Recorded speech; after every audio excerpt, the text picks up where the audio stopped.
കള്ളവാ, പച്ച കള്ളവാ. ദേവിക, എനിക്കൊന്നും അറിയത്തില്ലായിരുന്നു. മറ്റൊരാളെ കൊന്ന് ഒരിക്കലും ഞാൻ അങ്ങനെ ചിന്തിക്കത്തില്ല. ഇയാള് നുണയാ പറയുന്നത്.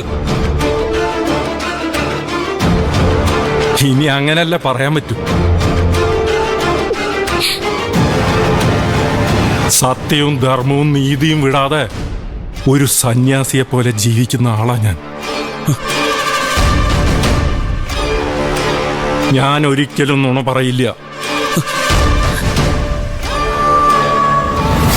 സിദ്ധു വക്കീലും കൂടി ചേർന്ന എല്ലാം നടപ്പാക്കിയത്.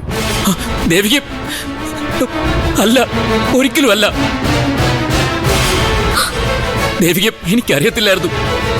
സത്യമായിട്ട് എനിക്കറിയത്തില്ലായിരുന്നു. സിദ്ധു, ഇത്രയും കാലം സുധേട്ടന് വേണ്ടി മാത്രം ജീവിച്ചവളഞ്ഞ്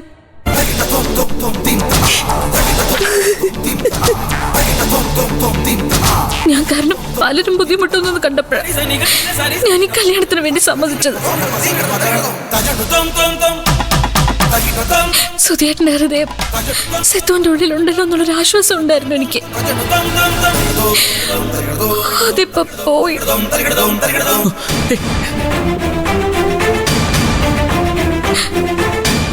ആരൊക്കെയോ നുണകളും പറഞ്ഞുകൊണ്ടിരിക്കുന്നുണ്ട് എനിക്ക് ചുറ്റിലും.